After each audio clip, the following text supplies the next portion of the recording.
Hello दोस्त, स्वागत है आपका सरस्वती एकेडमी में, जिसकी टैगलाइन है विद्वान सर्वत्र पूज्यते। तो दोस्त, यहाँ सरस्वती एकेडमी में आपको क्या मिलता है मैं आपको बता दूं। यहाँ आपको उत्तराखंड के जितने भी फॉर्म हैं, चाहे वो यूके एसएससी करवाए, आपको पता है उत्तराखंड के दो फॉर्म होते हैं, एक यूके एसएससी करवाता है, एक यूके पीएससी करवाता है। यूके पीएससी में अभी सचिवालय के आने वाले हैं, मैं आपको बता दूं सचिवालय के आरओ एआरओ ये दो फॉर्म आने वाले हैं, और हाईकोर्ट एआरओ और आरओ के भी आने वाले हैं। तो ये तो जो आने वाले हैं उसको हटा देते हैं, आएंगे जब आएंगे तब बात करते हैं। अभी फिलहाल जो यूके एसएससी करवाता है ये आपके बड़े एग्जाम करवाता है, जो भी ग्रुप बी और ग्रुप ए के एग्जाम, ये ग्रुप सी और ग्रुप डी के एग्जाम करवाता है यूके एसएससी। इसमें कौन से आए हुए हैं मैं आपको बता दूं, फॉरेस्ट गार्ड का आया हुआ है, बंदी रक्षक का पेपर आया हुआ है, एक कांस्टेबल का जो उत्तराखंड पुलिस जो कांस्टेबल है उसका पेपर यही करवाता है यूके एसएससी। पुलिस एसआई के जो पेपर होता है सब इंस्पेक्टर का, दरोगा का खास तौर पे, वो यही करवाता है, ठीक है। और जो एक लैब असिस्टेंट का आ रखा है वो यूकेएसएससी करवाता है। तो ये एग्जाम वो हैं जो होने वाले हैं, जो अभी इसके फॉर्म आने बाकी हैं, तो इसको हटा देते हैं, जब आएंगे तब की बात करते हैं। यूकेएसएससी इतने फॉर्म अभी फिलहाल निकाले हुए हैं यूकेएसएससी ने, और हमें इतने फॉर्मों की तैयारी करनी है। इन सबका जो पैटर्न है, लैब असिस्टेंट को अगर छोड़ दिया जाए तो इन सबका जो पैटर्न है वो कॉमन पैटर्न है। पैटर्न क्या है, 100 मार्क्स का जो है आपका पेपर बनता है। 100 मार्क्स में से हिंदी 20 मार्क्स की आती है। जीएस क्या होती है, जीएस में आपका इतिहास, भूगोल, अर्थशास्त्र और जितने भी जैसे विश्व इतिहास, जितना भी बचा हुआ चीजें हैं, करंट अफेयर, थोड़ी बहुत रीजनिंग 2-4 मार्क्स की, वो सब चीजें जीएस में आएगी। ये जो है 40 मार्क्स का पोर्शन है। और यहां पर जो है आपका उत्तराखंड ये भी आपकी 40 मार्क्स की आती है। तो मैं बता दूं 40 40 20 टोटल मार्क्स 100। तो ये आपका पेपर का पैटर्न है। और अब आपको इसकी तैयारी कैसे करनी है, कुछ लोगों का ये भी क्वेश्चन होता है कि भाई हम तैयारी कैसे करें। तो आपको मैं बता दूं, अगर आप खुद से तैयारी करना चाहते हैं, मैं फिर से बोलूंगा, अगर आप खुद से तैयारी करना चाहते हैं तो आपको हिंदी के लिए, ये हिंदी है, हिंदी के लिए आपको पढ़नी है, एक लूसेंट की बुक आती है, एक लूसेंट की आती है, एक आदित्य पब्लिकेशन की बुक आती है। पर्सनली मुझे तो खैर आदित्य पब्लिकेशन ज्यादा पसंद आती है, आदित्य पब्लिकेशन, ठीक है। अब इन दोनों में से कोई सी भी आप एक बुक उठा लें और पढ़ना शुरू कर दें, ठीक है। उसके बाद जीएस के लिए आप कौन सी बुक पढ़ें, जीएस के लिए लूसेंट की बुक आती है। लूसेंट इसके लिए सफिशिएंट है, लेकिन लूसेंट में इतने फैक्ट दे रखे हैं कि थोड़ा सा आपका दिमाग खराब हो जाएगा, लेकिन लूसेंट इसके लिए सफिशिएंट है। लूसेंट के अलावा आपको कोई और बुक पढ़ने की जरूरत नहीं। उत्तराखंड के लिए जो बेसिक बुक है आपको पता होनी चाहिए कि परीक्षावाणी है, तो परीक्षावाणी तो पढ़नी है। लेकिन अब यूकेएसएससी का जो पैटर्न है वो काफी टफ हो चुका है, तो अब सिर्फ परीक्षावाणी से काम नहीं चलना। तो इसके लिए साथ में आपको रेफरेंस बुक पढ़नी पड़ेगी। अब रेफरेंस बुक क्या होती है, आपका अगला क्वेश्चन यही होगा। तो रेफरेंस बुक क्या होती है, जैसे मैं आपको बताता हूं, रेफरेंस बुक क्या है, परीक्षावाणी में क्या है, सार दे रखा है, लगभग आपको जितना भी उत्तराखंड का भूगोल, उत्तराखंड का इतिहास, उत्तराखंड के वन, सब चीजें दे दी है। लेकिन जो जिसमें डिटेल्ड तरीके से दे रखा है, जैसे अजय रावत में उत्तराखंड का इतिहास है, ऐसी आपका घनश्याम जोशी जी जो उत्तराखंड का इतिहास दे रखा है बहुत ज्यादा, मतलब डिटेल्ड वे में। ऐसी आपकी जो राजेंद्र बलूदी जी है, उसमें तो लगभग सारा ही पोर्शन उत्तराखंड का भूगोल हो, लगभग सब चीजें, भूगोल, वन, जनसंख्या, सब चीजें डिटेल में दे रखा है। तो वो बुक हुई रेफरेंस बुक। तो वो रेफरेंस बुक आपको उठानी पड़ेगी। अब जो पेपर बन रहा है आपको उठानी ही पड़ेगी, बिना उसको उठाए शायद आपका क्वालिफाइड भी ना हो पाए। और जनरल कैटेगरी में अगर आप हैं तो खास तौर पे तो आपको बुक उठानी बहुत ही ज्यादा जरूरी है, ठीक है। मैं आपको बता दूं रेफरेंस बुक, तो इतनी सब चीजें तो आपको पढ़नी है अगर आप, फिर से मैं रिपीट करता हूं, खुद से तैयारी कर रहे हैं। एक मिनट, मेरा मार्कर कहां गया, ओके। अगर आप खुद से तैयारी कर रहे हैं, लेकिन अगर आप सरस्वती एकेडमी के साथ जुड़ते हैं, सरस्वती एकेडमी, अगर आप सरस्वती एकेडमी के साथ जुड़ते हैं तो आपको सबसे पहले तो इन सारी बुक्स को कर देना है किनारे, बिल्कुल किनारे। आपको इन सबको पढ़ने की जरूरत ही नहीं है। आपको क्या पढ़ना है, देखो मैंने आपको बताया था कि मैं पूरी की पूरी आपको हिंदी करा दूंगा, पूरी की पूरी आपको जीएस कराने वाला हूं, मैं पूरी की पूरी आपको उत्तराखंड कराने वाला हूं, और इन सबका मैं आपसे 1 रुपया चार्ज लेने वाला हूं। ये सब वीडियो कोर्सेज का, जितने भी वीडियो कोर्सेज है, मैं इनका आपसे 1 रुपया चार्ज लेने वाला हूं। और मैं मतलब अपनी कोई तारीफ वारीफ नहीं कर रहा हूं, आपको पता है, अगर आपने देखा हो तो इसके लोग 3 से 4 हजार रुपए ले रहे हैं कोर्स के पूरे, लेकिन मैं आपसे नहीं लूंगा तो नहीं लूंगा, ठीक है, ओके डन। तो मैं आपको पूरा का पूरा वीडियो कोर्स फ्री में देने वाला हूं, लेकिन हाँ, पीडीएफ जो है इन सबकी मैं आपको पीडीएफ भी दूंगा साथ में। अब इस पीडीएफ के मैं थोड़ा सा इसके चार्ज रखूंगा क्योंकि थोड़ा सा हमारा जो टीम का एफर्ट है, क्योंकि आपको मैं आपको बताऊं जो पीडीएफ है उसमें मैंने स्पेशली हैंड रिटन नोट्स का यूज किया हुआ है, हमारी पूरी टीम ने हैंड रिटन नोट्स का यूज किया हुआ है, तो हैंड रिटन नोट्स में थोड़ी सी मेहनत लग रही है, तो इसके लिए मैं आपसे 19 रुपए जरूर चार्ज करूंगा, 19 रुपए मैं आपसे चार्ज करूंगा जितनी भी उत्तराखंड की वीडियो आएगी। अब किसी में थोड़ा सा ज्यादा कंटेंट बन गया तो 20-25 रुपए हो जाएंगे ज्यादा से ज्यादा, लेकिन यही रहेगा आपका रेट, ठीक है, 90 रुपीज। और ये भी मैं आपसे इसलिए ले रहा हूं कि जो अपनी टीम का एफर्ट है थोड़ा सा, क्योंकि लिखने में थोड़ा ज्यादा मेहनत लगती है, अगर कंप्यूटराइज्ड होता तो शायद मैं आपसे ये भी नहीं लेता। चलिए, तो ये आपको सिर्फ मेरे वीडियो कोर्स देखने हैं और पीडीएफ लेनी है, इसके सिवा आपको कुछ भी बुक नहीं लेनी, कुछ भी आपको टेंशन नहीं लेनी, आपको टेंशन छोड़ देनी है किस पे, सरस्वती एकेडमी पे। तो ये तो था जो मैंने आपको बता दिया कोर्स के बारे में, मतलब ये तो था। तो दोस्त ये तो था जो मैंने आपको बता दिया कि भाई आपको कैसे तैयारी करनी है। चलिए, अब मैं आपको थोड़ा सा ब्रीफ अपने बारे में बता दूं कि भाई मैं कौन हूं, यानी कि जो ट्यूटर आपको जो पढ़ा रहा है वो है कौन, आखिर मैं हूं कौन। तो दोस्त मेरा नाम है इंजीनियर दीपक भट्ट। इंजीनियर दीपक भट्ट, मैंने बीटेक कर रखा है आपका मैकेनिकल ब्रांच से। 2 ईयर इंडस्ट्रियल एक्सपीरियंस है मुझे, 2 ईयर मुझे इंडस्ट्रियल एक्सपीरियंस है, 3 ईयर मुझे टीचिंग एक्सपीरियंस है। और टीचिंग में जो मेरा कोर एरिया रहा है, जो कोर एरिया मेरा रहा है टीचिंग में, खासतौर पे UK SSC and UK PSC, ठीक है। तो ये था थोड़ा सा ब्रीफ मेरे बारे में। चलिए आज दोस्तों अब हम बात करते हैं, आज हम क्या करने वाले हैं। आज हम शुरू करेंगे भारत का इतिहास, यानी भारतीय इतिहास हम शुरू करने वाले हैं। आज हमारा जो टारगेट है वो इतिहास का टारगेट है। इतिहास में पहले हम प्राचीन करेंगे, इतिहास आपको शायद पता नहीं होगा, चलिए मैं आपको बता देता हूं। जो इतिहास है वो डिवाइडेड है 3 सेक्शन में। एक सेक्शन है आपका प्राचीन भारत, एक सेक्शन है आपका मध्यकालीन भारत, एक सेक्शन है आपका आधुनिक भारत, ठीक है। जो भारत का इतिहास है वो डिवाइडेड है 3 सेक्शनों में। अब ये जो 3 सेक्शन है इसमें आज हम पकड़ेंगे सबसे पहले प्राचीन, फिर हम आएंगे मध्य में, फिर हम आएंगे आधुनिक में। और मैं आपको दोस्त पहले ही एक चीज बता दूं, जो वीडियो है वो आपकी आराम से 1 घंटे से तो ऊपर ही जाएगी, कितनी जाएगी मुझे भी नहीं पता। और हमारा टारगेट ये है कि हम टोटल प्राचीन इतिहास 4 या 4.5 घंटे, मतलब मोटा मोटा 4 साढ़े 4 या थोड़ा बहुत 15-20 मिनट और लग गए तो वो, तो 4 से 4.5 घंटे में आपका प्राचीन भारत पूरा कंप्लीट हो जाएगा, आपको कुछ और एक्स्ट्रा पढ़ने की जरूरत नहीं। ऐसे ही आपका मध्यकालीन भारत भी हम 4 से 4.5 घंटे में कंप्लीट करेंगे, ऐसे ही आधुनिक भी हम 4 से 4.5 घंटे में कंप्लीट करेंगे। और ये जो वीडियो आएंगी ये आपकी देखिए, कुछ लोग कहते हैं कि नहीं भाई हमें तो भाई 4.5 घंटे की वीडियो इकट्ठे चाहिए, कुछ लोग कहते हैं नहीं नहीं हमें भाई 1-1 घंटे की वीडियो चाहिए। तो एक काम करते हैं, बेस्ट ये होगा कि मैं 1-1 घंटे या फिर 1-1.25 घंटे ऐसे करके वीडियो 4 निकालूंगा और बाद में एक कंबाइंड वीडियो निकाल दूंगा 4.5 घंटे की, मतलब वो सेम ही है इन सबको मिला करके 4.5 घंटे की। तो इससे क्या होगा, जिसको 4.5 घंटे इकट्ठे पढ़ना है तो भाई वो इससे पढ़ ले, जिसको ब्रेक ब्रेक करके पढ़ना है वो इससे पढ़ ले, कहानी खत्म। चलिए अब बात करते हैं प्राचीन भारत के इतिहास के बारे में। तो दोस्त बात करते हैं प्राचीन भारत, मध्य भारत और आधुनिक भारत। अब ये क्या क्या है मजाक, तो देखिए मैं आपको बताता हूं। सबसे पहले आप इतना समझ लीजिए, मोटा मोटा मैं आपको समझाता हूं, बाकी आपको डिटेल तो मैं समझाता रहूंगा।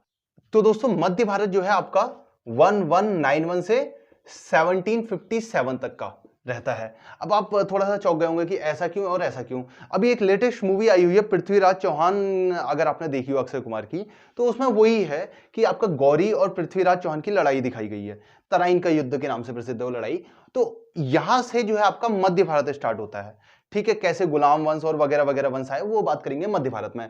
और ये कहां तक का रहा, ये 1757 डेट इसलिए, ये सन इसलिए इंपॉर्टेंट हो जाता है, ये वो सन है जहां से अंग्रेजों की पहली हुकूमत जो है बंगाल में चली थी, यानी बंगाल में पहली बार वो विजयी हुए थे। तो यहां से फिर अंग्रेजी काल स्टार्ट हो जाएगा। तो ये आधुनिक भारत जो है ये पोर्शन होगा 1757 से लेके 1947 तक का, मान लीजिए आप मोटा मोटा। इसके बाद का भी काल थोड़ा बहुत इसी में ही आता है, या इसको आप पोस्ट इंडिपेंडेंस कह देते हैं, मतलब कि आजादी के बाद का काल, ठीक है। तो आधुनिक भारत 1757 से 1947 अंग्रेजों का काल। मध्य भारत जो है गुलाम वंश, जब वो मोहम्मद गौरी और वो लोग आए, ठीक है, उसके बाद मुगल भी आए थे, तो गुलाम वंश जो है आपका 1191 से 1175 तक का काल। और इससे पहले का जो भी काल है वो है आपका प्राचीन भारत में आता है। समझ गए आप, मैं मोटा मोटा आपको मैंने समझा दिया। अब मैं आपको इसके अंदर डिटेल और लेके चलूंगा। अब बात करते हैं अब बात करते हैं प्राचीन भारत की। मैं तो इन सबको मिटोल देता हूं मैं। मध्य भारत और आधुनिक भारत हम पढ़ेंगे, फिलहाल के लिए हम पढ़ रहे हैं आपका प्राचीन भारत। तो प्राचीन भारत में मैं आपको एक चीज सबसे पहले आपको बता दूं, प्राचीन भारत के कुछ 2-4 फैक्ट हैं वो मैं आपको बता दूं। और आप एक चीज सोच रहे होंगे, जैसे अभी मैंने मध्यकाल का विवरण दिया था, आधुनिक काल का विवरण दिया था, अब आधुनिक काल में आप एक चीज समझ जाएंगे कि भाई आधुनिक काल की जानकारी हमें अंग्रेजों ने कहीं लिख दिया होगा। ऐसी मध्यकाल में भी भाई उनके इतिहासकार होते थे, जैसे मुगलों के इतिहासकार होते थे, कुछ कुछ जो है तहकीक हिंद वगैरह वगैरह, जो भी हमें एक पुस्तक है उनसे पता चल गया। लेकिन प्राचीन भारत की जानकारी हमें कहां से पता चली होगी, ये एक सोचने वाली बात है। तो दोस्त, प्राचीन भारत की जो जानकारी है हमें दो तरह से प्राप्त होती है। एक है आपके साहित्यिक स्रोत, एक है आपके पुरातात्विक स्रोत। अब आप कहेंगे ये बड़े बड़े वर्ड जो मैंने यूज कर दिए हैं ये क्या मजाक है, तो देखो मैं आपको बताता हूं। एक है आपका साहित्यिक, एक है आपका साहित्यिक स्रोत, एक है आपका पुरातात्विक स्रोत। पुरातात्विक स्रोत, पुरातात्विक स्रोत। अच्छा जी, तो ये क्या है? देखो साहित्य में मतलब जो साहित्य रचे गए उस वक्त लिखे गए साहित्य कौन से थे, जैसे धर्म ग्रंथ। कुछ विदेशी जो उस वक्त आए उन्होंने कुछ विवरण दिए हैं। कौन कौन से विदेशी हैं? विदेशी विवरण, जैसे कुछ यूनान से विदेशी आए, कुछ अरब से विदेशी आए, उन्होंने जो विवरण लिखे उससे हमें प्राचीन भारत के बारे में पता चलता है। जैसे फॉर एग्जांपल मैं आपको बता दूं मेगास्थनीज, जैसे एक मैं आपको एग्जांपल बता रहा हूं, डिटेल में पढ़ेंगे। जैसे मेगास्थनीज था, अब वो कौन था? वो सेल्यूकस निकेटर का राजदूत था। किसके दरबार में आया? चंद्रगुप्त मौर्य के दरबार में आया। अब इतना सब अभी आपको याद नहीं करना, टेंशन मत लो, मैं आगे बढ़ाऊंगा। मैं आपको सिर्फ एक चीज बता रहा हूं। तो मेगास्थनीज ने इंडिका एक पुस्तक लिखी। अब मेगास्थनीज कौन था? मैंने आपको बता दिया कि वो सेल्यूकस निकेटर का राजदूत था। अब सेल्यूकस निकेटर कौन था कहेंगे आप? वो सिकंदर का सेनापति था। अब इससे मत पूछ देना कि इससे आगे कौन था, वो बाकी हम बात करेंगे प्राचीन भारत में। ठीक है, चलिए। तो ये तो साहित्य प्राचीन भारत से रिलेटेड जो भी हमें जानकारी मिली है वो साहित्यिक स्रोत से मिली है, कुछ पुरातात्विक स्रोत से मिली है। साहित्यिक स्रोत में आते हैं धर्म ग्रंथ, विदेशियों का विवरण। तो विदेशियों का विवरण तो मैं आपको समझा चुका हूं। अब धर्म ग्रंथ में क्या आता है? जैसे वेद, आपको पता है ऋग्वेद, यजुर्वेद, सामवेद, अर्थवेद जो होते हैं हमारे, वो वेदांग, पुराण, आपके बौद्ध ग्रंथ, यानी जो बौद्ध साहित्य है, बौद्ध धर्म का जो ग्रंथ है, एक आपका जैन ग्रंथ। ऐसे ही आपके और साहित्य भी हैं जिनसे हमें जानकारी मिलती है प्राचीन भारत की। अब पुरातात्विक स्रोत क्या है? पुरातात्विक स्रोत क्या है? पुरातात्विक स्रोत क्या है? जैसे अभिलेख, कोई अभिलेख हमें मिल गया, या कोई सिक्के, समझ रहे हैं आप? जैसे अभिलेख क्या होता है मैं आपको बताऊं। जैसे एक पत्थर है, उसमें कुछ लिख दिया गया है, तो वही आपका अभिलेख होता है। उसे जैसे पत्थर में अगर कोई चीज लिखी हो तो उसे पाषाण अभिलेख कह देते हैं। ऐसे स्तंभ बना करके अगर किसी में कुछ लिखा हुआ तो स्तंभ लेख हो जाता है। तो ऐसे ही चीज है अभिलेख। अभिलेख क्या है कि जहां पर हमें लिखावट मिली हुई है। जैसे अशोक का अभिलेख मिला है कालसी में, आप सबको पता होगा। तो वही वही चीज है अभिलेख। ये तो प्राचीन भारत की जानकारी हमें अभिलेखों से भी होती है और कुछ सिक्कों से भी होती है, ये मैं आपको बता दूं। ठीक है, चलिए। तो दोस्त, बात करते हैं प्राचीन भारत की हमें जानकारी कैसे प्राप्त हुई। मैं आपको बता चुका हूं, कुछ साहित्यिक स्रोतों से प्राप्त हुई, कुछ पुरातात्विक स्रोतों से प्राप्त हुई। साहित्यिक स्रोत के अंदर जो है आपका वेद था, वेदांग था, पुराण था, बौद्ध साहित्य थे, कुछ कुछ जैन साहित्य थे, और ऐसे ही कुछ जो विदेशी थे उनका विवरण था। जैसे आपका जो मैंने अभी आपको नाम बताया था मेगास्थनीज वगैरह, तो इनका विवरण था। और पुरातात्विक स्रोत के बारे में हम बाद में बात करते हैं। तो अब मैं आपको बताता हूं, जैसे ये साहित्यिक स्रोत है, इसमें जैसे वेद आता है तो हम पहले वेद के बारे में पढ़ लेंगे। फिर वेदांग आते हैं तो हम वेदांग के बारे में पढ़ लेंगे। फिर पुराण है तो पुराण के बारे में पढ़ लेंगे। ऐसी जो आपके जैन साहित्य है तो हम जैन साहित्य के बारे में पढ़ लेंगे। बौद्ध साहित्य है, बौद्ध साहित्य के बारे में पढ़ लेंगे। ठीक है, चलिए। तो अब एक मिनट, तो अब बात करते हैं सबसे पहले वेद के बारे में कि भाई वेद क्या है, इसमें इंपॉर्टेंट क्या है। वेद, जैसा कि आप सभी को पता होगा कि वेद जो है 4 टाइप के होते हैं, फिर भी मैं यहां पर लिख देता हूं। एक है आपका ऋग्वेद, दूसरा है यजुर्वेद, तीसरा है सामवेद, और चौथा है अर्थवेद। अब इन सबको डिटेल से पढ़ते हैं। ठीक है, सबसे पहले अच्छा वेद में मैं आपको 2-4 चीजें इंपॉर्टेंट बता देता हूं। इंपॉर्टेंट चीजें मैं रेड पेन से लिखूंगा, आपको पता होना चाहिए। तो वेद में 2-4 चीज इंपॉर्टेंट है। वेद जो है वसुधैव कुटुंबकम का उपदेश देता है। वसुधैव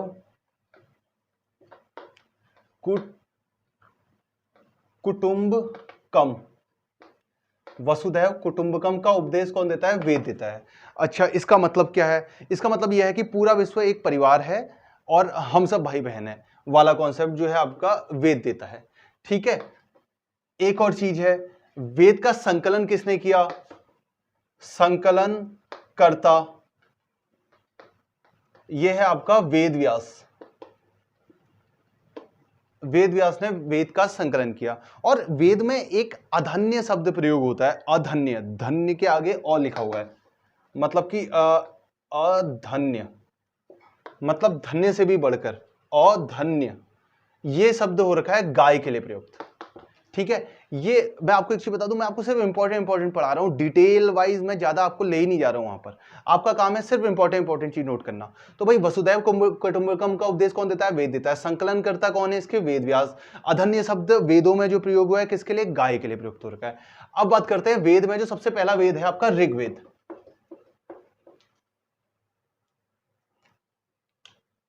यहीं पर लिख देता हूं, ऋग्वेद। अब मैं आपको बता दूं, ऋग्वेद सिर्फ भारत का ही नहीं, पूरी दुनिया का सबसे प्राचीनतम वेद तो है ही, लेकिन प्राचीनतम ग्रंथ भी है। पूरी दुनिया का सबसे प्राचीनतम अगर कोई ग्रंथ है तो वो ऋग्वेद ही है। ठीक है, और प्राचीनतम जो वेद है, यानी इन सब वेदों में, 4 वेदों में जो सबसे प्राचीन है वो कौन सा वेद है? ऋग्वेद है। ठीक है, चलिए आगे बढ़ते हैं। इसका जो पाठन करता है, बल्कि मैं इसको रेड पेन से मार्क करूंगा, ये बहुत ज्यादा इंपॉर्टेंट है। पाठकर्ता, इसका जो पाठ करता है, मतलब जो इसका जो भी जो पाठ करता है, ऋग्वेद को पढ़ता था, उसको कहते थे होत्र। होत्र, ये वर्ड आपको एज इट इज रट लेना है। इतना इंपॉर्टेंट है, इतना इंपॉर्टेंट है, मैं बता नहीं सकता आपको। होत्र, ठीक है, जो इसका ऋग्वेद का पाठ करता है। ऐसी जो यजुर्वेद का पाठ करता है उसको अर्धायु कहते हैं। ऐसी आगे है, फिलहाल के लिए मैं आपको बता दूं, ऋग्वेद का जो पाठ करता है उसे होत्र कहते हैं। ठीक है, चलिए अब इसमें जो है आपके, फिर मैं रेड पेन का यूज करूंगा, मंडल। इसमें मंडल कितने हैं ऋग्वेद में? 10 मंडल हैं। ओके, और सूक्त कितने हैं, मतलब कि कितने सूक्त, कितने मंत्र हैं? 1028। अब इसमें जो मंडल हैं वो बहुत ज्यादा इंपॉर्टेंट है। सूक्त इतने इंपॉर्टेंट नहीं है, अगर आप याद करना चाहें रट ले 1028, इतना इंपॉर्टेंट नहीं, लेकिन मंडल बहुत इंपॉर्टेंट है। अब मंडलों में इधर आ जाते हैं। मंडलों में भी कौन सा मंडल? एक तीसरा मंडल आपको याद रखना है, मैं आपको बता दूं, एक, फिर उसके बाद 8वां, 9वां और 10वां।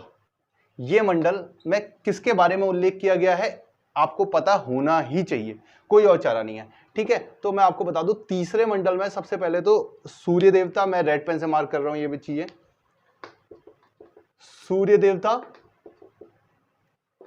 सावित्री और गायत्री मंत्र। गायत्री मंत्र, ये 3 चीजें आपको तीसरे वेद में मिलेंगी। ठीक है, 8वां वेद 2 मिनट के लिए छोड़ता हूं। 9वें वेद में आपको मिलेगा सोम देवता का वर्णन। सोम देवता का वर्णन आपको 9वें मंडल में मिलेगा।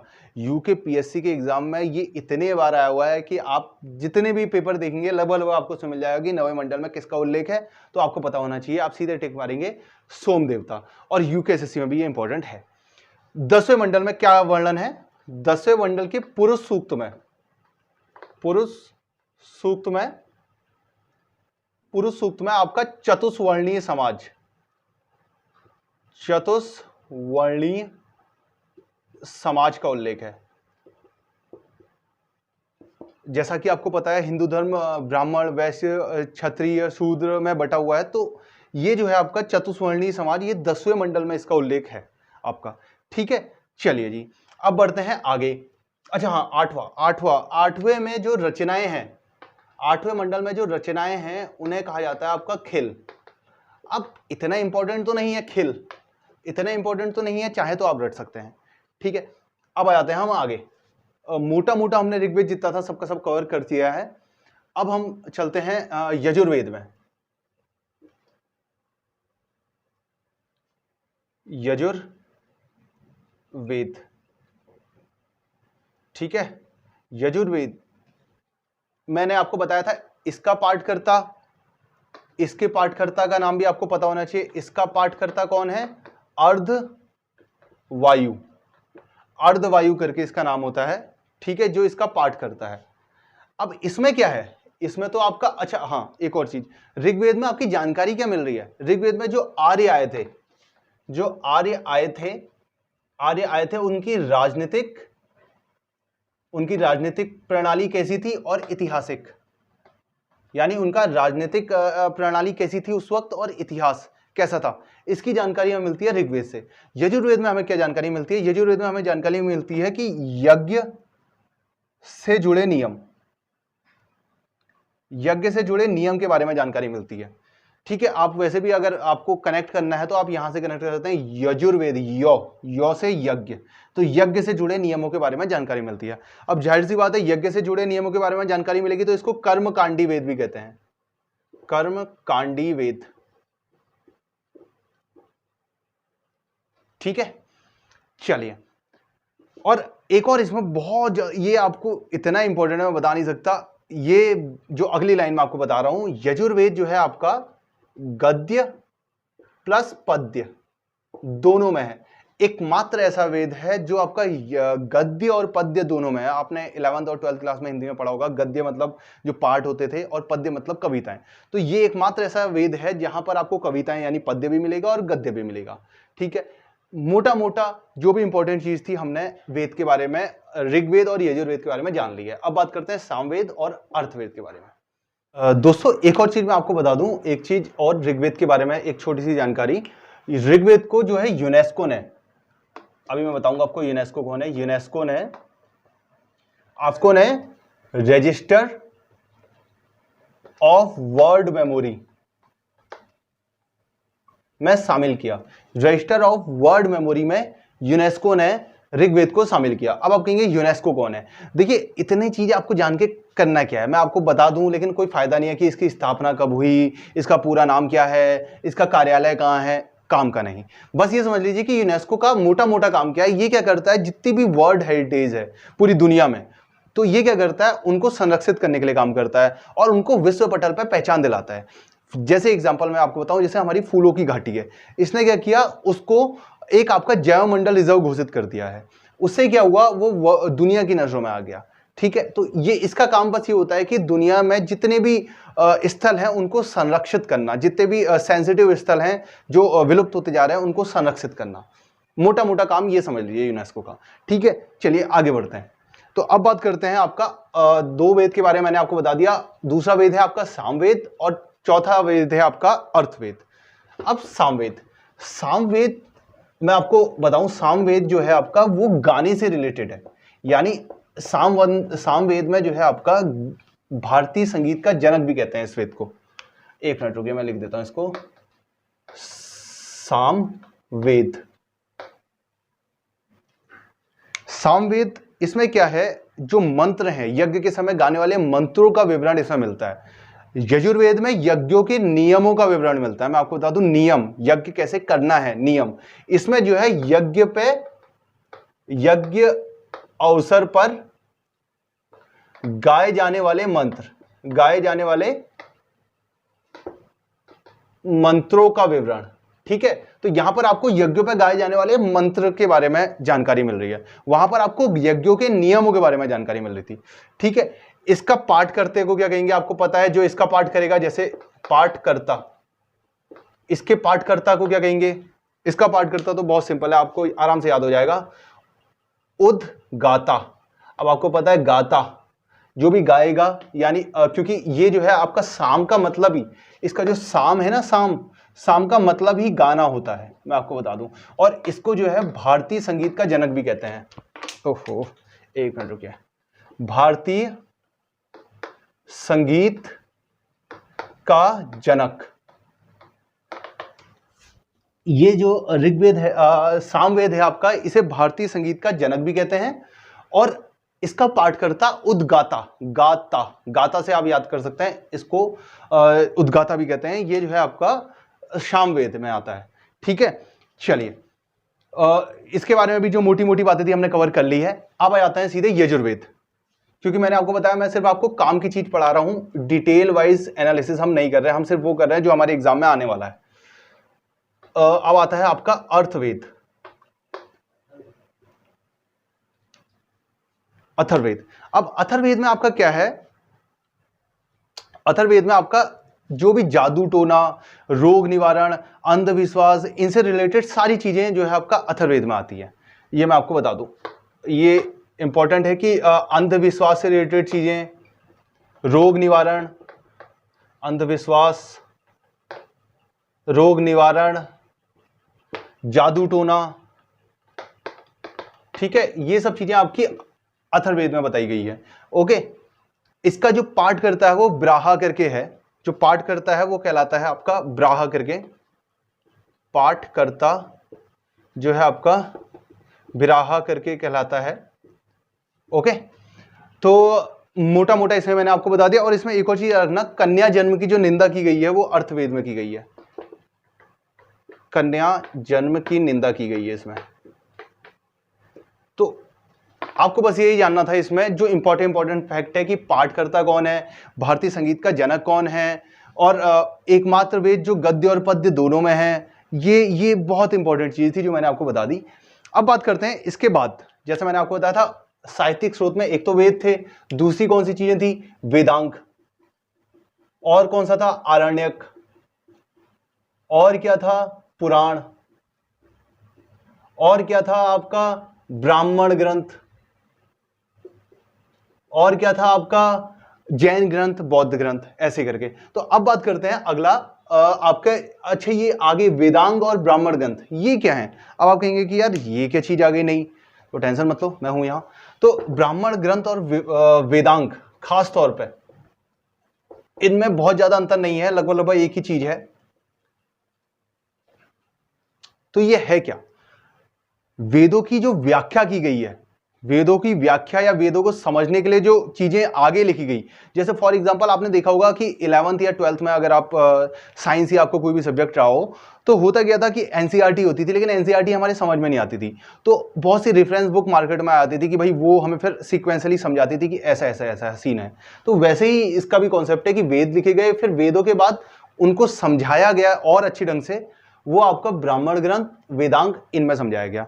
ठीक है, तो मोटा मोटा मैंने आपको बता दिया कि ब्राह्मण ग्रंथ और वेदांग है क्या। अब वेदांग होते कितने टाइप के हैं, मैं सिर्फ आपको इंपॉर्टेंट बता रहा हूं। वेदांग कितने टाइप के होते हैं, 6 टाइप, बहुत ज्यादा इंपॉर्टेंट। ब्राह्मण ग्रंथ, अब जैसा कि मैंने आपको बताया कि ब्राह्मण ग्रंथ में और वेदांग वेदों को समझने के लिए बनाए गए हैं, ब्राह्मण ग्रंथ में वेदों की व्याख्या की गई है, वही चीज।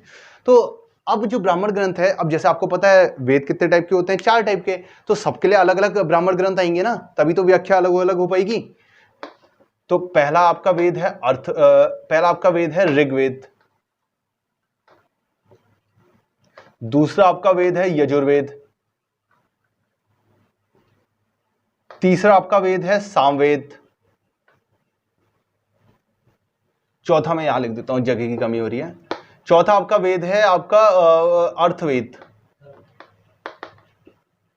ठीक है, तो अब इनके लिए कौन कौन से ब्राह्मण ग्रंथ आए हैं ये हमें देखना है। लाल पेन से लिख रहा हूं, फिर से बहुत ज्यादा इंपॉर्टेंट। ऋग्वेद के लिए कौन से ब्राह्मण ग्रंथ आए, देखो, कौशितकी और एक ऐतरेय, ये 2 ब्राह्मण ग्रंथ ऋग्वेद के लिए हैं। कनेक्ट कैसे करेंगे, आपका एक दोस्त होगा कौशल जो इतरा रहा है, ठीक है, तो कौशल इतरा रहा है, कौशल इतरा, तो कौशितकी ऐतरेय करके आप मतलब याद कर सकते हैं। यजुर्वेद सतपथ, एक मिनट मैंने तो सही नहीं लिखा, सतपथ और आपका तैत्रीय, ठीक है, जहां पर भी आपको बड़े बड़े नंबर दिखे, यानी सतपथ यानी 100 का जैसा कुछ लग रहा है, 33 जैसा लग रहा है, तो सतपथ और तैत्रीय ये आपका यजुर्वेद है। मतलब ये ब्राह्मण ग्रंथ आपके यजुर्वेद की व्याख्या करते हैं, ठीक है, शतपथ और तैत्तिरीय। अब सामवेद में आ जाएं, जहां पर भी आपको विष जहां पर भी आए, पंचविष, षटविष, तो बस आप समझ जाएं कि वो जो है सामवेद है, सामवेद की व्याख्या करेगा। तो इसका है पंचविष और षटविष, ठीक है, पंचविष खासतौर पे, तो ये आपका सामवेद की व्याख्या करेगा, ध्यान रखें। अर्थवेद का तो आपका सिंपल है, वो तो आप वैसे ही रख लेंगे, गोपथ, ठीक है। तो लगभग जितनी भी इसमें इंपॉर्टेंट चीज थी मैंने आपको बता दी। अच्छा, और क्या बचा? पुराण। पुराण में मैं आपको यहीं पर ही आपको थोड़ा सा पुराण भी बता दूं। पुराण, पुराण क्या है? आपने पढ़ा होगा मत्स्य पुराण, वायु पुराण, ऐसे करके पुराण होते हैं, यानी ऐतिहासिक जो भी भारतीय जो ग्रंथ हैं, ऐतिहासिक जो भी कथाएं हैं, उनकी सीक्वेंशियली व्याख्या पुराणों में की गई है। टोटल पुराण कितने टाइप के हैं? बहुत ज्यादा इंपॉर्टेंट हो जाता है। कितने टाइप के हैं? 18 पुराणों के टाइप कितने हैं? 18। सबसे पुराना, इसको मैं लाल पेन से लिखूंगा, सबसे प्राचीन पुराण कौन सा है? यह है आपका मत्स्य पुराण। मत्स्य पुराण सबसे प्राचीन पुराण, मत्स्य पुराण। और एक है आपका अग्नि पुराण, मैं यहीं पर ही लिखूंगा, अग्नि पुराण। अग्नि पुराण, इसमें जो है राजतंत्र और कृषि का विवरण दिया हुआ है, तो ये थोड़ा सा पता होना चाहिए। राजतंत्र और कृषि का विवरण इसमें दिया हुआ है, ठीक है। और ऐसे आपके महाकाव्य भी इसी में ही आते हैं। ये जो साहित्यिक स्रोत है, महाकाव्य में क्या है, जैसे महाभारत, रामायण, ये आपके महाकाव्य हैं। देखिए, हमने ये सब भी कर लिया, पुराण भी हमने ये सब कर लिया है। अब इसके बाद हम आते हैं आपके बल्कि विदेशियों का जो विवरण है, इसके बाद आपको पता है साहित्यिक स्रोत में एक तो धर्म ग्रंथ है जिसमें आपका ये सब आ गया, और अभी जैन धर्म और बौद्ध धर्म बाकी है, मैं उसके बारे में बात करता हूं आपसे। और उसके बाद आएगा आपका विदेशियों का विवरण। तो विदेशियों का जो विवरण है, हम जब आगे विदेशी आएंगे, यानी वो राजाओं के टाइम पे ही हम उसका विवरण कर लेंगे, उन्होंने जो जो भी लिखा, ठीक है। तो अभी फिलहाल बात करते हैं आपकी जैन धर्म और बौद्ध धर्म के बारे में। उनसे हमें कौन कौन से ग्रंथ हैं जिससे हमें जानकारी मिलती है इतिहास की। दोस्तों, अब बात करते हैं बौद्ध धर्म और जैन धर्म। जैसे कि मैंने आपको बताया था, साहित्यिक स्रोत और पुरातात्विक स्रोत, दो टाइप के स्रोत हैं जिनसे हमें प्राचीन भारत के बारे में जानकारी मिलती है। साहित्यिक स्रोत में हमने वेद, वेदांग, आरण्यक, पुराण, मत्स्य पुराण, सब चीजें पढ़ दी। अब बात कर रहे हैं साहित्यिक स्रोत के अंदर ही जो बौद्ध धर्म है उससे रिलेटेड चीजें, जैन धर्म है उससे रिलेटेड चीजें, मोटा मोटा कुछ बुक्स के नाम जो इंपॉर्टेंट है वो चीज याद करेंगे, ठीक है। तो अब जो बौद्ध धर्म में जो सबसे मेन बुक है, वो जो मेन हमें, जिससे बौद्ध गौतम बुद्ध जो है आपके, जो गौतम बुद्ध हैं, उनके पूर्व जन्म के बारे में जानकारी मिलती है। इस बुक से हमें गौतम बुद्ध की जो पूर्व जन्म है उसके बारे में जानकारी मिलती है। वो है, उसका नाम है जातक। जातक, मैं आपको बता दूं, जातक से हमें गौतम बुद्ध के पूर्व जन्म के बारे में जानकारी मिलती है। चलिए, तो बौद्ध धर्म जो है दो संप्रदायों में बटा है। सबसे पहले मैं आपको बताऊं, दो संप्रदाय। अब आप कहेंगे ये दो संप्रदाय क्या है? पहले मैं इनके नाम लिख देता हूं, हीनयान और दूसरा जो है आपका महायान। ये दो संप्रदाय क्या है? देखिए, मोटा मोटा फर्क मैं आपको बताता हूं इनमें। मोटा मोटा फर्क यह है कि जो हीनयान संप्रदाय है वो मानता है कि जो आपको पता है, जो गौतम बुद्ध के उपदेशों का पालन करते हैं, उनको मानते हैं, वही बौद्ध धर्म कहलाते हैं, वो बौद्ध धर्म का पालन करते हैं, मतलब। तो अब क्या है, जो हीनयान धर्म मानता है, हीनयान जो संप्रदाय है बौद्ध धर्म में, वो ये मानता है कि बुद्ध जो है मानव थे, लेकिन वो महामानव थे। मतलब कि वो मानव ही थे, लेकिन वो मतलब मानवों में श्रेष्ठ थे।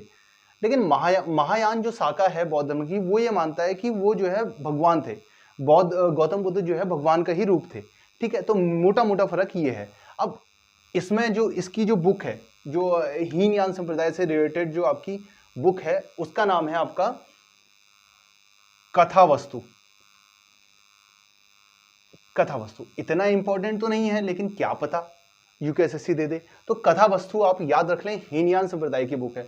वहीं महायान संप्रदाय की जो आपकी बुक है, उसका नाम आपको याद करना है, तो आपको बस ये याद रख लो, जो आपका ललित करके एक दोस्त है, ललित, वो दिव्य है, ऐसे करके याद रख लो, तो आपको थोड़ा सा याद हो जाएगा। तो ललित विस्तार, ललित विस्तार और दूसरा दिव्यावदान, दिव्यावदान। ठीक है, ये दो हैं बुक के नाम महायान शाखा से। और एक चीज मैं आपको इसमें और बताऊं, बौद्ध धर्म में ही, बाकी जब बौद्ध धर्म और डिटेल में पढ़ेंगे तब कर लेंगे। अभी एक चीज मैं और बताऊं, बौद्ध धर्म में जो बुद्ध की जो शिक्षा है, बल्कि कहाँ लिखूं, इसको मिटोल देता हूं हल्का सा। बुद्ध की जो शिक्षा है उसका जो वर्णन है, बुद्ध की शिक्षा, जो बुद्ध की हमें शिक्षा मिली है उसका वर्णन हमें इसके जो त्रिपिटक यानी 3 जो ग्रंथ हैं उनमें मिलता है। त्रिपिटक कहते हैं जिन्हें, उनके नाम मैं यहां लिखता हूं। और एक और चीज मैं आपको बता दूं, बौद्ध धर्म के जितने भी ग्रंथ हैं ज्यादातर में पाली भाषा यूज की गई है। ये बहुत इंपॉर्टेंट है कि पाली भाषा। और कभी भी कोई भी क्वेश्चन आए जिसमें आपको पूछे कि बौद्ध धर्म में कौन सी भाषा यूज की गई है, अगर आपको नहीं आता तो आप पाली भाषा में टिक मार दीजिएगा, क्योंकि ज्यादातर जो ग्रंथ हैं बौद्ध धर्म में वो पाली भाषा में लिखे गए हैं। ठीक है, उस वक्त की भाषा थी आम बोलचाल की पाली भाषा। तो बौद्ध धर्म की जो शिक्षा है वो त्रिपिटकों में मिलती है। त्रिपिटक क्या है, उनके नाम क्या है और वो क्या क्या है, मैं आपको बताता हूँ। ये जो है मैं यहाँ लिख देता हूँ, त्रिपिटक। त्रिपिटक, ठीक है, बुद्ध की शिक्षा त्रिपिटक। कौन कौन सा पिटक है? एक है विनय पिटक, विनय पिटक। दूसरा है सुत पिटक। तीसरा है अभिधम्म पिटक, अभिधम्म पिटक। अच्छा जी, अब इसमें है क्या क्या चीज, मतलब कि विनय पिटक में किस चीज के बारे में बात की गई है? विनय पिटक में बात ये की गई है कि अगर कोई बौद्ध धर्म में जाता है या बौद्ध धर्म का जो संगठन है वहां से जुड़ता है तो उसे कैसे कैसे नियम पालन करने हैं, तो ये आपको विनय पिटक में मिलेगा। मतलब संघ संबंधी नियमों का वर्णन, संबंधी नियम, संघ संबंधी नियम। अगर बौद्ध संगठन से कोई बंदा जुड़ता है तो उसे कैसे नियम फॉलो करना है, ये विनय पिटक में इसका वर्णन है। सुत पिटक में जो है धार्मिक सिद्धांत क्या है, धार्मिक नियम क्या है, वो आपके सुत पिटक में आते हैं, जो बौद्ध धर्म के धार्मिक सिद्धांत है। और अभिधम्म पिटक में जो है दार्शनिक सिद्धांत, दार्शनिक सिद्धांत, सिद्धांत। अभिधम्म पिटक में जो बौद्ध धर्म के जो दार्शनिक सिद्धांत है, दार्शनिक सिद्धांत क्या होते हैं? जैसे आपने दर्शन शास्त्र पढ़ा होगा अगर आपने, मतलब क्या होता है जब आपको, मतलब जैसे किसी ऑथर का जो विचार होता है, मतलब कि मूल भावना क्या है, उनकी विचारधारा क्या है, ऐसी बौद्ध धर्म की जो विचारधारा क्या है यानी दार्शनिक सिद्धांत, वो जो है आपको अभिधम्म पिटक में मिलेगा। ठीक है, चलिए, तो ये मोटा मोटा मैंने आपको बौद्ध धर्म में जो काम की चीजें थी वो आपको मैंने बता दी है लगभग। ठीक है, अब बात करते हैं जैन धर्म की। और बाकी अभी ये डिटेल में बौद्ध धर्म में अभी आपको और पढ़ाऊंगा। ये बस मैं आपको ये बता रहा हूं कि हमें प्राचीन भारत की जानकारी किस किस से प्राप्त हुई और कैसे कैसे ये जो। तो दोस्तों बात करते हैं जैन साहित्य के बारे में। तो जैन साहित्य में जो सबसे मेन चीज है, जैसे ही जैन साहित्य का नाम आए दोस्तों, 2 चीज आपको याद रख लेनी है। कौन सी 2 चीज? कि जो 2 जैन साहित्य हैं, कौन से? एक है आपका भगवती सूत्र, भगवती सूत्र, और एक दूसरा जैन साहित्य जो है आपका, उसका नाम है कल्पसूत्र। ये 2 जैन साहित्य आपको बिल्कुल याद रख लेना है, भगवती सूत्र और कल्पसूत्र। अब कल्पसूत्र के बारे में बात करते हैं। इसकी रचना किसने की? इसकी जो रचना है एक जैन साधु भद्रबाहु ने करी। मैं इसको लाल पेन से नोट कर रहा हूं, ये इंपॉर्टेंट क्वेश्चन है कि कल्पसूत्र की रचना किसने करी। तो जैन साधु भद्रबाहु ने इसकी रचना करी है। तो इसमें है क्या, कल्पसूत्र में लिखा क्या गया है? तो दोस्तों जैन धर्म के बारे में अभी हम पूरी तरीके से पढ़ेंगे आगे प्राचीन भारत में, लेकिन अभी हम चर्चा इस बात की कर रहे हैं कि भाई हमें प्राचीन भारत के इतिहास की जानकारी कहां से प्राप्त हुई। तो जो जैन साहित्य का जो कल्पसूत्र जो पुस्तक है और खासतौर पर भगवती सूत्र जो उनका साहित्य है, उससे हमें प्राचीन भारत के इतिहास की जानकारी प्राप्त होती है। ठीक है, तो लिखी किसने कल्पसूत्र? भद्रबाहु ने। और भद्रबाहु के नाम पे एक और जैन साहित्य मैं आपको बता दूं, भद्रबाहु चरित। ठीक है, ये भी एक जैन साहित्य है जो भद्रबाहु के ही नाम पर है। ठीक है, ये जो है जैन मुनि थे। ओके, अब इसमें है क्या आपका, तो जैन धर्म का एक छोटा सा मैं आपको ब्रीफ दे देता हूं। जैन धर्म में होता क्या है आपका, 24 तीर्थकर थे जिन्होंने जैन धर्म के बारे में बताया। सबसे पहले वाले तीर्थकर का नाम इंपॉर्टेंट है क्योंकि ये जो एग्जाम के परस्पेक्टिव से मैं आपको बता रहा हूं, तो ऋषभ देव ये जो है आपके पहले तीर्थकर थे। और जो 24वें तीर्थकर थे, मतलब जो अंतिम तीर्थकर थे, वो थे महावीर स्वामी। तो ये दो नाम हमें पता होने चाहिए कि पहले कौन से थे और सबसे अंतिम वे जो थे महावीर स्वामी 24वें, इनका नाम हमें पता होना चाहिए। तो कल्पसूत्र जो पुस्तक है, इसमें क्या है, जितने भी आपके जैन तीर्थकर थे 1 से लेकर 24 तक, उन सबकी जीवनी और इन सबका जैन धर्म का प्रारंभिक इतिहास किसका, आपका जैन धर्म का हमें इसकी जानकारी मिलती है कल्पसूत्र पुस्तक में। जो आपकी कल्पसूत्र पुस्तक है उसमें आपकी जैन धर्म का प्रारंभिक इतिहास और जैन धर्म, ये जितने भी तीर्थकर हुए 1 से लेकर 24 तक, उनकी जीवनी की जानकारी मिलती है। वहीं जो भगवती सूत्र है, इसमें हमें सिर्फ महावीर स्वामी जो 24वें तीर्थकर है, महावीर स्वामी, इनके जीवन का वर्णन मिलता है। इनके जीवन से रिलेटेड चीजों के बारे में हमें जानकारी मिलती है और इनके तात्कालिक जो भी शासक थे या जो भी लोगों से ये मिलते थे, उनके संबंधों की जानकारी हमें मिलती है कि इनके कैसे संबंध थे उन लोगों के साथ। तो ठीक है, तो इसमें हमें सिर्फ और सिर्फ महावीर स्वामी जी के जीवन के बारे में जानकारी मिलती है। ठीक है, तो ये मोटा मोटा। अच्छा, एक चीज मैं आपको और बता दूं, जैन साहित्य को हम आगम भी कहते हैं, एक और नाम से हम बुलाते हैं इसको आगम। जैन साहित्य को हम आगम भी कहते हैं। तो जैन साहित्य के बारे में लगभग जितनी जानकारी मैंने आपको देनी थी दे दी। बाकी जैन धर्म के बारे में हम डिटेल में चर्चा करेंगे अगले पार्ट में, जो प्राचीन भारत का हमारा आएगा। तो अभी तक जिसकी हमने बात करी वो था आपका साहित्यिक स्रोत, यानी कि जो मैंने आपको बताया था, जो पुस्तकें हैं, जो धर्म ग्रंथ हैं, उनसे जो हमें प्राचीन भारत के बारे में जानकारी मिली, ये वो था। अब हम बात क्या करेंगे, पुरातात्विक स्रोत के बारे में। यानी पुरातात्विक स्रोत क्या होते हैं? पुरातात्विक स्रोत वो होते हैं दोस्तों जो खुदाई करके प्राप्त किया जाए, जैसे जो खनन करके प्राप्त किया जाए। जैसे आपने सुना होगा कि हड़प्पा सभ्यता या फिर मोहनजोदाड़ो जो सभ्यता थी, उनकी खोज मतलब उत्खनन करके हुई या खनन करके हुई। तो मतलब जहां पर आपको लगे कि कुछ चीज ऐसी है, तो वहां पर आपने खनन किया और आपने जो प्राप्त किया, वो स्रोत आपके हैं पुरातात्विक स्रोत। ठीक है, जो खनन करके प्राप्त किया जाए। तो ये तो हो गया आपका साहित्यिक स्रोत। अभी तक हमने इसकी बात करी। अब हम बात करेंगे किसकी? पुरातात्विक स्रोत की। पुरातात्विक स्रोत। अच्छा, एक और चीज दोस्तों मैं आपको बता दूं, साहित्यिक स्रोत में हमने जो धर्म ग्रंथ हैं, और धर्म ग्रंथ लगभग चाहे बौद्ध धर्म ग्रंथ हो, चाहे वेद हो, चाहे वेदांग हो, चाहे जैन धर्म ग्रंथ हो, लगभग सबका वर्णन कर लिया है। अभी इस समय आपको बता दूं, विदेशियों का विवरण बचा हुआ है, विदेशी विवरण। अब विदेशी कौन है? जैसे मैं आपको बताऊं, अल बरूनी ने तहकीके हिंद लिखी। ठीक है, जो मेगास्थनीज मैंने अभी आपको थोड़ी देर पहले बताया था, वो सेल्यूकस निकेटर का राजदूत था। सिकंदर का सेनापति सेल्यूकस निकेटर था, उसका राजदूत आपका मेगास्थनीज था। मेगास्थनीज ने इंडिका लिखी, उससे हमें गुप्त साम्राज्य के बारे में जानकारी मिलती है। फॉर एग्जांपल मैं आपको एक और चीज बताऊं, जैसे हेनसोंग का आपने बहुत नाम सुना होगा, और फ्राहान करके जो चीनी यात्री हैं, वो भी भारत कब आए और उनमें किस किस काल में आए, इन सब के बारे में जानकारी मिलती है। यानी उनसे किसकी जानकारी मिलती है? विदेशी विवरण।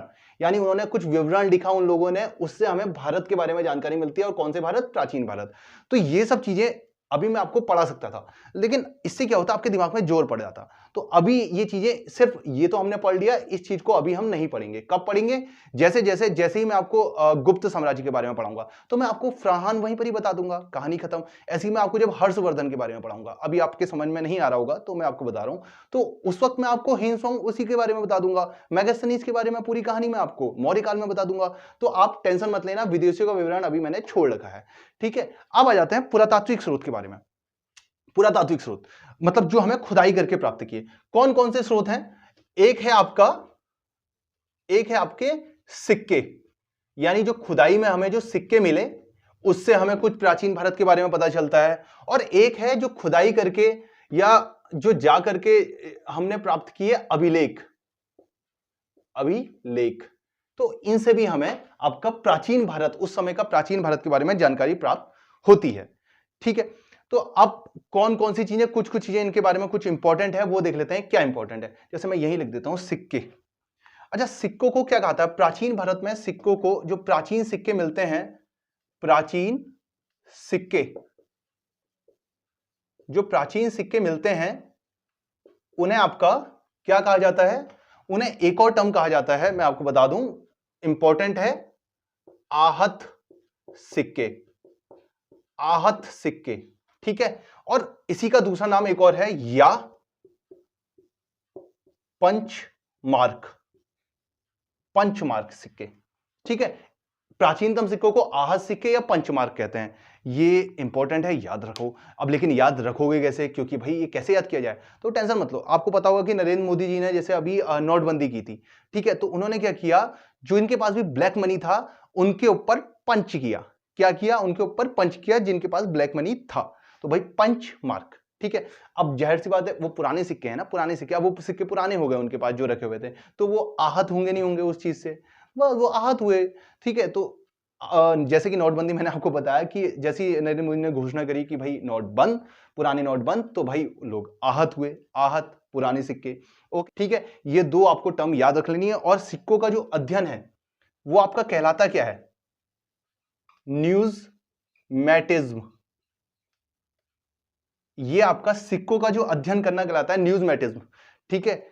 ये टर्म याद रख लेना, न्यूज़मैटिज्म। यूकेएसएससी इस टाइप के क्वेश्चन आजकल बहुत ज्यादा देने लग गया है। यूकेपीएससी वाले अगर आप हैं तो आप टेंशन मत लो, इस टाइप का क्वेश्चन कभी जिंदगी में नहीं आएगा। लेकिन अगर आप यूकेएसएससी वाले हैं, यानी फॉरेस्ट गार्ड, एसआई, कांस्टेबल, पटवारी, दरोगा वाले, तो भाई ये तो रटना ही पड़ेगा। ये सब जो मैं आपको बता रहा हूं, आहत सिक्के, पंचमार्क, न्यूज़मैटिज्म करके जो है, इसका अध्ययन, सिक्कों का अध्ययन को कहते हैं, सिक्कों का अध्ययन न्यूज़मैटिज्म कहलाता है, ठीक है। अच्छा हाँ, एक और चीज, सबसे पहले सिक्कों पर लेख लिखने का कार्य किसने किया? सिक्कों पर लेख, यानी जो सिक्के हैं उस पर अंकन का कार्य, मतलब कि जो सिक्के हैं उन पर कुछ लिखना किसने शुरू किया? सबसे पहले वो शुरू किया यवनों ने, यवन शासकों ने। अब आप कहेंगे यवन शासक कौन है, क्योंकि अब आपका अगला टर्म यही आएगा कि भाई यवन शासक कौन है। तो आप टेंशन मत लो, मैं आपको बताता हूं जो यवन शासक हैं। बल्कि इससे मैं आपको एक और चीज अभी बताता हूं, जो यवन शासक है, पहले आप ये सुनिए, यवन शासक है कौन? यवन शासक, एक काम कीजिए, इसको छोड़िए, पहले आप इधर देखिए, मैं आपको यहां एक और चीज बता दूं। ये आपका ब्लॉक बन गया। दोस्त, अगर आपको पता हो, पहले तक हिंदुस्तान, यानी जो आपका भारत जो देश है, उसको हिंदुस्तान कौन कहता था? जो हिंदुस्तान है, हिंदुस्तान, ठीक है, वो कहता कौन था? तो मैं आपको बताऊं, जो ईरानी लोग हैं, यानी जो ईरान के हैं, जिन्हें फारस के लोग भी आप कह सकते हैं, ईरान के जो लोग हैं, वो सिंधु नदी, जो आपको, अगर आप, आपके स्क्रीन पे भारत का मैप आ रहा होगा, आप देख सकते हैं, और खास तौर पे सिंधु नदी आ रही होगी, ठीक है। तो जो सिंधु नदी के जो इस पार वाला इलाका है, यानी सिंधु नदी के पूर्व का इलाका, वो सबका सब, पूरा का पूरा भारत, यानी हिंदुस्तान, ईरानी लोग उसे हिंदुस्तान कहते थे। उनसे सिंधु को जो प्रोनाउंसिएशन है वो ठीक से नहीं कर पाते थे, तो वो सौ को हौ कहते थे। तो उन्होंने क्या कहा, इस पूरे एरिया को, सिंधु नदी से पूर्व का पूरा एरिया उन्होंने हिंदुस्तान कहा, हिंदू कहा, ठीक है, हिंदुस्तान का, ठीक है। जो हिंदू, अच्छा, हिंदू जो शब्द है वो फारसी शब्द है, इससे एक चीज और आप समझिए कि वो फारसी शब्द है। अब आप कहेंगे ईरान है कहां? ईरान आप देख सकते हैं, जैसे मैं अगर आपको यहां पर भी दिखाऊं, ये भारत का मैप है। अब आप कहेंगे कि ईरान है कहां? आपके मैप में, स्क्रीन में आ रहा होगा, भारत के जस्ट बगल में आपका पाकिस्तान है, और पाकिस्तान के जस्ट बगल में अगर आपका जो देश देखेंगे नीचे पे, वो है ईरान, ठीक है। तो वो भारत को क्या कहता था? हिंदू, क्योंकि वो सिंधु नदी को सौ नहीं बोल के हौ बोलता था, तो हिंदू बोलता था। ऐसे ही आपके जो यूनानी थे, यूनानी, अब यूनानी कौन है? यूनानी है यूरोप से आए हुए लोग, यानी ग्रीस से आए हुए लोग, ठीक है। तो आप ये समझ लीजिए, यूनानी लोग यूरोप से आए हुए हैं। यूरोप का मैप आपकी स्क्रीन पे आ चुका होगा, ठीक है। तो जो यूनानी लोग हैं, वो, आप जाहिर सी बात है, आपको मैं बताऊं, सिंधु नदी को कहा जाता है इंग्लिश में इंडस, इंडस नदी। तो वो क्या था, वो इंडस के कारण इसको, इस यहां के पूरे एरिया को इंडिया कहते थे, तो इंडिया, ठीक है। तो ये कारण है आपका। तो इंडस नदी यानी सिंधु नदी, जो भारत का जो नाम पड़ा हिंदुस्तान या इंडिया, उसमें इंडस नदी यानी सिंधु नदी का योगदान है। मैं आपको एक चीज बता दूं, तो सिंधु नदी अभी फिलहाल के लिए आपका जो है जम्मू कश्मीर पे ही एक राज्य सिर्फ जम्मू कश्मीर है जो हमारा, सिर्फ वहीं पर बहती है। बाकी का एरिया जो है आपका पाकिस्तान, अब पाकिस्तान क्योंकि 1947 के बाद जो विभाजन हुआ वो पूरा एरिया पाकिस्तान के वहां चला गया है, जहां आपके हड़प्पा, मोहनजोदाड़ो, चूदड़ो बहुत से अभी अवशेष मिले हुए हैं। वो अभी उसके बारे में हम बाद में बात करेंगे, ठीक है। तो ये मैंने आपको थोड़ा सा ब्रीफ और बता दिया। और एक और चीज, भारत में जो है जामुन के जो वृक्ष हैं उनकी बहुत ज्यादा अधिकता थी। कौन से वृक्ष? जामुन के वृक्ष, जामुन वृक्ष। तो इन जामुन के वृक्षों की अधिकता के कारण भारत को जम्बू द्वीप भी कहा जाता था, जम्बू द्वीप, ठीक है। हाँ, तो अब मैंने आपको मोटा मोटा ये बता दिया कि भारत का नाम हिंदुस्तान या फिर ये इंडियन, मतलब ये कहां से आया, मतलब इंडस नदी से आया, ठीक है। ओके, तो अब आ जाइए, सिक्कों पे लेख लिखने का कार्य किसने किया? यवन शासकों ने। अब आप समझ गए होंगे कि यवन कहां से आए हैं? यूनानी लोग। यूनानी लोग कौन है? जो आपके यूरोप में रहते हैं, ठीक है, यानी ग्रीस में रहते हैं। अब ग्रीस हटा दीजिए, फिलहाल यूरोप ध्यान कीजिए, जो यूरोप में रहते हैं। ओके, तो ये था आपका सिक्कों के बारे में। सिक्कों के बारे में जो हमें जानकारी पता चली, सिक्कों से जो हमें जानकारी पता चली प्राचीन भारत के बारे में, ठीक है। तो इससे रिलेटेड जितने भी इंपॉर्टेंट तथ्य थे हमने बात कर लिए। अब बात करते हैं कुछ अभिलेखों के बारे में। जो सिक्के थे मैंने आपका वो मिटोल दिए हैं। अब आ जाते हैं अभिलेख। अभिलेख, एक तो सबसे पुराना अभिलेख भारत में किसका मिला हुआ है ये मैं आपको बताऊं, सीधे से आप लिख दीजिए अशोक का। जो राजा अशोक हैं मौर्यकालीन, बाद में मैं बात करूंगा। तो जो सबसे पुराना जो अभिलेख है वो जो मिला है किसका? अशोक का मिला हुआ है, ठीक है। और एक और चीज, पूरी दुनिया में जो सबसे प्राचीनतम अभिलेख मिला हुआ है वो कहां से मिला हुआ है?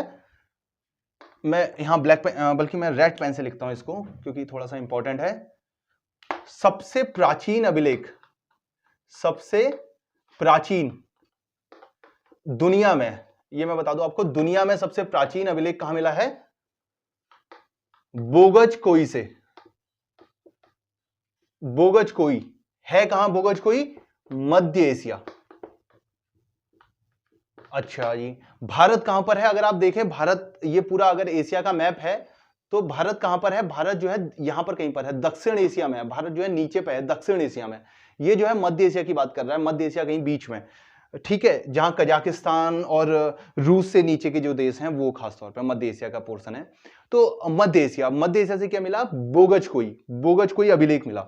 बोगजकोई जो अभिलेख मिला है, ठीक है। अच्छा, इसमें इंपॉर्टेंट क्या है? इसमें इंपॉर्टेंट ये है कि इसमें 4 नाम मिले हैं जो भारतीय हैं, जिससे भारत के बारे में जानकारी मिलती है। वो 4 नाम कौन से हैं? Important important important. कौन से हैं? इंद्र, मित्र, वरुण, नासत्य, ठीक है। तो 4 देवताओं के बारे में जो जानकारी मिलती है ये बोगजकोई अभिलेख से भी मिलती है जो मध्य एशिया में है, ठीक है। अब इसको याद कैसे किया जाए? थोड़ा सा मतलब याद करने का क्या किया जाए ट्रिक, तो भाई आप ऐसे याद कर सकते हैं कि जो इंद्र जी के जो मित्र हैं वो वरुण हैं और नासत्य हैं। तो इससे क्या होगा? आपको याद हो जाएगा, इंद्र जी के जो मित्र हैं वो वरुण है, नासत्य है, तो इससे याद हो सकता है आपको, ठीक है। तो ये 4 नाम आप बिल्कुल रट लीजिए, ये 4 नाम मिले हैं आपके मध्य एशिया से, मध्य एशिया में जो बोगजकोई अभिलेख है वहां से, ठीक है। तो अब कुछ इंपॉर्टेंट अभिलेखों की मैं बात यहां कर लेता हूं, इकट्ठे लिख देते हैं अभिलेख, और उनसे क्या क्या जानकारी प्राप्त हुई है उसके बारे में बात कर लेते हैं। तो दोस्तों बात करते हैं अभिलेख के बारे में, इसका निर्माण किसने किया और इससे हमें क्या क्या जानकारी मिलती है, ठीक है। तो सबसे पहले बात करते हैं हाथी गुम्फा अभिलेख। ये बहुत ही इंपॉर्टेंट अभिलेख इसलिए हो जाता है क्योंकि भारतवर्ष का प्रथम बार जिक्र, भारतवर्ष का प्रथम जिक्र, प्रथम उल्लेख हमें हाथी गुम्फा अभिलेख में ही मिलता है। पूरे भारतवर्ष का प्रथम बार उल्लेख कहीं पर हमें मिला सबसे पहले तो वो हाथी गुम्फा अभिलेख में मिला। निर्माण किसने किया? इसका जो निर्माण किया वो किया कलिंग राज, कलिंग नरेश, जिसे आप कलिंग राज या कलिंग नरेश कह सकते हैं, खारवेल ने। खारवेल ये इनका नाम है, ठीक है। कलिंग नरेश खारवेल ने इनका हाथी गुम्फा अभिलेख का निर्माण किया। प्रथम बार भारतवर्ष का जिक्र हमें इसी में प्राप्त होता है, ठीक है। ऐहोल अभिलेख, ऐहोल अभिलेख इसलिए इंपॉर्टेंट हो जाता है, ऐहोल अभिलेख में हमें सबसे पहले वर्णन क्या मिल रहा है मैं उसकी बात बताता हूं आपको। हर्षवर्धन व पुलकेशिन द्वितीय, पुलकेशिन सेकंड की जो लड़ाई के बारे में जानकारी मिलती है। ठीक है, अब ये इंपॉर्टेंट क्यों है? ये इंपॉर्टेंट इसलिए है क्योंकि देखिए, मैं वैसे तो अभी आपको पूरा तो नहीं बताऊंगा, पूरा तो मैं आपको जैसे ही हर्षवर्धन का टॉपिक आएगा मैं तब बताऊंगा, लेकिन आपको थोड़ा सा बताना जरूरी है वरना आप इसको समझ नहीं पाओगे। तो जो हर्षवर्धन है, इसका अगर आप शासनकाल देखोगे इतिहास में तो करीब 600 से लेके 647 तक का ये लगभग इसका शासनकाल रहा है हर्षवर्धन का। ईस्वी की बात बता रहा हूं मैं, ईस्वी। ठीक है, अब हुआ क्या, जो हर्षवर्धन है ये बहुत ही एक प्रतापी शासक था। लगभग अगर आप देखें उस वक्त का पूरा भारत, पूरा तो नहीं कह सकते लेकिन काफी हद तक भारत का करीब 60 to 70% एरिया पे हर्षवर्धन का राज था। लगभग थोड़ा सा दक्षिण का एरिया बचा था। अब वो क्या था कि लगभग पूरे भारत पे हर्षवर्धन का ही राज था। थोड़ा सा जो दक्षिण भारत का एरिया बचा है, कर्नाटक और जो उससे नीचे का एरिया है, वो जब जीतने जा रहा था ये, मतलब उसके लिए जब युद्ध करने आगे बढ़ा, तो ये जो पुलकेशिन द्वितीय है ये, और ये कौन से वंश का है ये भी बहुत इंपॉर्टेंट है, मैं आपको बता दूं, क्योंकि इसने हुआ क्या था, रुको मैं बताता हूं, पहले लिख दो ये कौन से वंश का है। चालुक्य शासक है। ठीक है, तो हुआ क्या, जब ये कर्नाटक से नीचे को बढ़ने लगा, कर्नाटक तक पहुंचा, तो पुलकेशिन द्वितीय जो चालुक्य शासक था, इसने वहां पर इसको रोका और हर्षवर्धन को हरा दिया। ठीक है, तो यही अभिलेख ऐहोल अभिलेख कहलाता है, जिसमें पुलकेशिन द्वितीय के युद्ध का वर्णन है कि पुलकेशिन द्वितीय ने हर्षवर्धन को हराया। ठीक है, चालुक्य नरेश था पुलकेशिन द्वितीय, हराया कहां, कर्नाटक। ये अभिलेख कहां पर है, कर्नाटका में है। ठीक है, तो लगभग मैंने आपको जो इंपॉर्टेंट पॉइंट थे सबके सब बता दिया है। अब बढ़ते हैं आगे। जूनागढ़ और गिरनार अभिलेख, ठीक है, ये किसका था, रुद्रदामन का था, रुद्रदामन। अब बाकी इसमें ऐसा इंपॉर्टेंट कुछ नहीं है, तो बस आपको इतना याद रखना है कि जूनागढ़ और गिरनार अभिलेख रुद्रदामन का है। ठीक है, चलिए भीतरी स्तंभलेख, भीतरी स्तंभलेख ये जो है स्कंदगुप्त का है, स्कंदगुप्त। अच्छा जी, तो इससे हमें जानकारी क्या मिलती है, भारत पर सबसे पहले हूण आक्रमण, भारत पर सर्वप्रथम होने वाला जो हूण लोग थे, उनके जो आक्रमण की जानकारी मिलती है, आक्रमण की जानकारी वो आपके भीतरी स्तंभलेख से मिलती है। किसका अभिलेख था, गुप्त शासकों में से एक जो स्कंदगुप्त था उसका अभिलेख था। अच्छा, मंदसौर अभिलेख, मंदसौर अभिलेख किसका अभिलेख है, मालवा का जो नरेश है, मालवा का जो नरेश है नाम है उसका यशोवर्मन, यशोवर्मन या वसोधर्मन भी कहते हैं इन्हें। ठीक है, मैं आपको बता दूं, यशोधर्मन धौ। ठीक है, यशोधर्मन। मंदसौर अभिलेख जो है मालवा नरेश यशोधर्मन का है। इससे हमें जानकारी क्या प्राप्त होती है, इससे हमें जानकारी प्राप्त होती है उस वक्त के यानी प्राचीन भारत के रेशम बुनकरों की, रेशम बुनकरों की जानकारी। ये सब जो मैं आपको बता रहा हूं, अब मैं आपको बता नहीं सकता ये कितना इंपॉर्टेंट है, क्योंकि जो आपका यूके एसएससी है या यूके पीएससी है अचानक से पूछता है कि भाई हमें रेशम बुनकरों की जानकारी कहां से प्राप्त होती है, तो उस वक्त आपको सीधे सीधे पता होना चाहिए कि भाई मंदसौर अभिलेख। ऐसी भारतवर्ष का प्रथम बार जिक्र किस में है, तो हाथी गुम्फा अभिलेख। समझ रहे, ऐहोल अभिलेख किससे संबंधित है, पुलकेशिन द्वितीय और हर्षवर्धन से। और कौन जीता, पुलकेशिन द्वितीय। लड़ाई कब हुई, लड़ाई वो कहां हुई, कर्नाटका। शासक कौन था पुलकेशिन द्वितीय, चालुक्य नरेश। समझ लो, ये सब ऐसे इंपॉर्टेंट फैक्ट है कि जो मतलब डायरेक्ट आता है, खास तौर पे यूके एसएससी बहुत ऐसे क्वेश्चन पूछता है। ठीक है, अब आ जाते हैं नासिक। नासिक का जो अभिलेख है वो किसका है, ये इतना इंपॉर्टेंट नहीं है लेकिन फिर भी पढ़ लें तो अच्छा ही है। सातवाहन जो शासक है, सातवाहन शासक नाम है इनका गौतमीपुत्र सतकर्णी, गौतमीपुत्र सतकर्णी इनका नाम है, सातवाहन शासक है। ठीक है, तो ये अच्छा दो चार अभिलेख और इंपॉर्टेंट है जिनसे हमें प्राचीन भारत के बारे में कुछ जानकारी मिलती है। कौन कौन से हैं उनको भी देख लेते हैं जल्दी से, एक मिनट। एक है आपका सौगौरा अभिलेख। अब इससे क्या जानकारी मिलती है, एक मिनट। हाँ, एक है आपका सौगौरा अभिलेख, सौगौरा। इससे क्या जानकारी मिलती है, इससे हमें सर्वप्रथम भारत में होने वाले अकाल की जानकारी मिलती है, मतलब कि सबसे पहले भारत में अकाल कब पड़ा। अकाल की जानकारी, अकाल जानकारी, अकाल को मैं एक और चीज बता दूं आपको, दुर्भिक्ष भी कहता है। मैं लिख देता हूं क्योंकि जो क्वेश्चन आता है ये आ जाता है कि सर्वप्रथम दुर्भिक्ष की जानकारी कहां से मिली। अब आप कंफ्यूज कर जाएंगे उस वक्त। तो दुर्भिक्ष को, अकाल को दुर्भिक्ष भी कहते हैं। दुर्भिक्ष की जानकारी देने वाला अभिलेख। अगर वो क्वेश्चन, अगर एग्जामिनर ये पूछता है कि ये किस काल का है, तो ये मौर्यकालीन है। मैं आपको बता दूं, मौर्यकालीन, ठीक है। सहगौरा अभिलेख। एक आ जाता है आपका प्रयाग प्रशस्ति अभिलेख, प्रयाग प्रशस्ति अभिलेख, प्रयाग प्रशस्ति अभिलेख, ठीक है। ये किससे रिलेटेड है, एक मिनट, ये किससे रिलेटेड है, ये आपका समुद्रगुप्त से रिलेटेड है। समुद्रगुप्त, जो गुप्त साम्राज्य में जो समुद्रगुप्त है उससे रिलेटेड आपका प्रयाग प्रशस्ति अभिलेख है। समुद्र, बस बाकी इसमें ऐसा, इसमें गुप्तकालीन जानकारी मिलती है, खासतौर पर समुद्रगुप्त की लड़ाई वगैरह से संबंधित जानकारी मिलती है। समुद्रगुप्त क्यों इंपॉर्टेंट है मैं आपको बता दूं, इसे भारत का नेपोलियन भी कहते हैं, भारत का नेपोलियन भी कहते हैं, ठीक है। समुद्रगुप्त को भारत का नेपोलियन भी कहते हैं। चलिए आगे बढ़ते हैं। लगभग सारे अभिलेख हमने कर लिए। एक अभिलेख और बचा हुआ है, वो है आपका भानुगुप्त का भानुगुप्त, रुको मैं यहां लिख देता हूं, ऐरण अभिलेख, ऐरण अभिलेख, ठीक है किसका, भानुगुप्त का, भानुगुप्त का।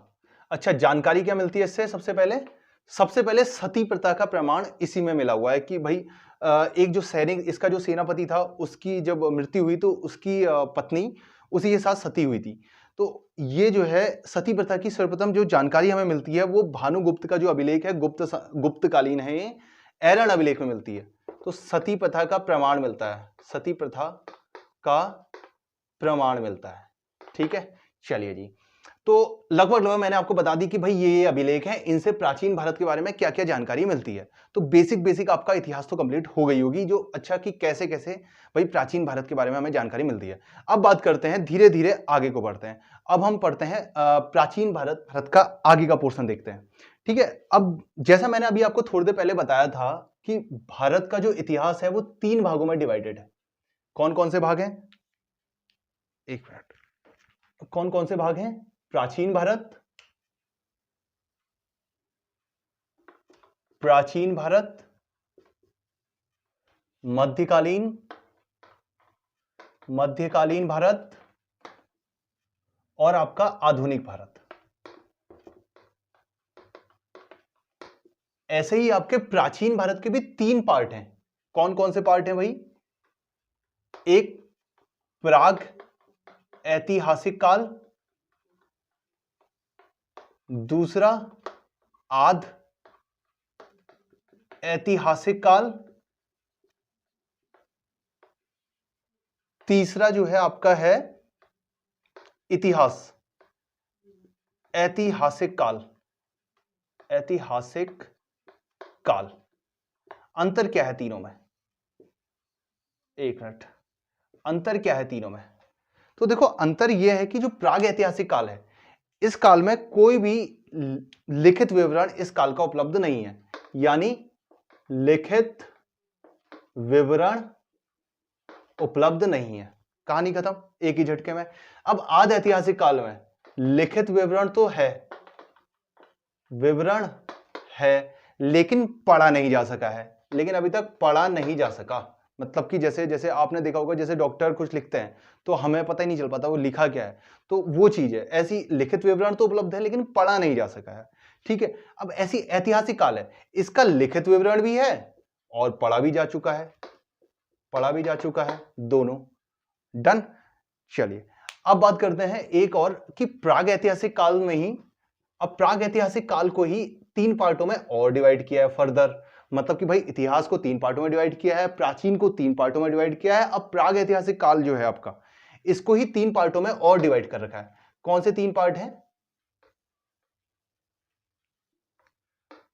पुरा पाषाणिक काल,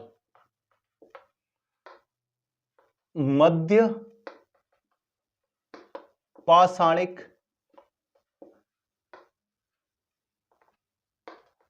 आध पाषाणिक काल। ठीक है,